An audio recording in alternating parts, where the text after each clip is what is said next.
Halo semuanya, di video kali ini saya mau share bagaimana caranya kita untuk memanfaatkan AI agent ya, untuk membantu kita mencari solusi ya terhadap suatu permasalahan. Dan untuk topik kali ini kita akan menggunakan YouTube channel ya dari pejabat publik Kang Deddy Mulyadi untuk memilah komentar ya, mana yang merupakan laporan ya atau aspirasi masyarakat ya.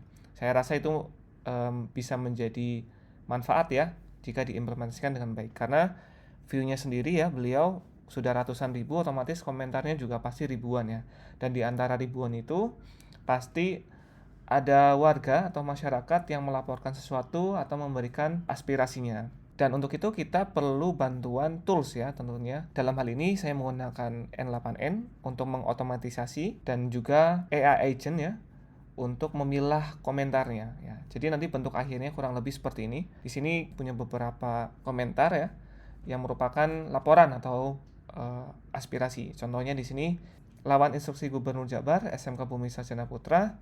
Ini apa nih? Mayoritas orang tuanya merasa keberatan. Nah, ini kan perlu adanya eskalasi ya atau mungkin tinjauan ya. Misalkan di sini ada aspirasi mengenai untuk membubarkan preman berseragam ormas. Kemudian di sini ada saran ya editornya untuk memberikan translate karena dia dari Jawa Tengah seperti itu. Dan saya rasa ini bekerja dengan cukup baik ya. Apalagi ini saya hanya dapatkan dari 5 video terbaru, jadi masing-masing video hanya mendapatkan 20 komentar. Ini kalau misalkan diperluas, scale lagi pasti akan jauh lebih bermanfaat. Oke, kita akan masuk ke teknisnya. Pertama tentu kita membutuhkan trigger ya. Trigger ini adalah suatu event yang memulai eksekusi dari suatu programnya. Dan untuk sekarang saya menggunakan manual ya. Jadi ketika klik tes aja ini ya. Karena memang ini masih menjadi prototyping. Kemudian di sini saya punya node ya. Jadi masing-masing ini ya disebutnya node.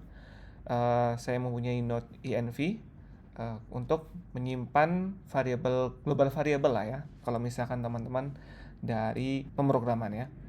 Di sini saya menyimpan URL untuk YouTube API-nya, kemudian API key-nya, kemudian sama channel name. Jadi saya hanya memberikan contoh Kang Deddy Mulyadi channel.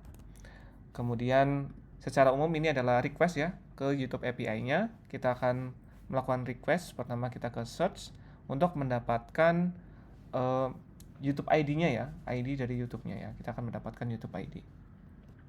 Karena Kang Deddy Mulyadi channel ini adalah handler ya, bukan channel ID ya. Jadi kita perlu tahu ID-nya apa seperti itu ya.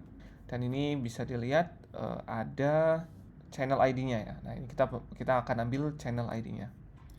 Nah, kemudian kita setelah mendapatkan channel ID, merequest lagi data untuk mendapatkan channel detailnya. Kita akan mencari playlistnya ya.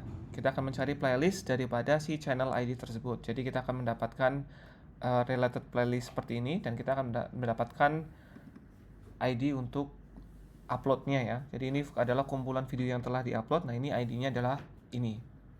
Nah, setelah itu kita tentunya akan mendapatkan playlistnya ya, untuk mendapatkan video yang berada di playlist tersebut. Dan ini akan mendapatkan kurang lebih result per page-nya 5 ya. Jadi hanya mendapatkan 5 video teratas ya. Teratas dalam arti yang terbaru ya. Setelah itu kita melakukan split ya. Split ini untuk kita hanya fokus kepada si itemnya saja ini ya. Kita hanya fokus ke item ini.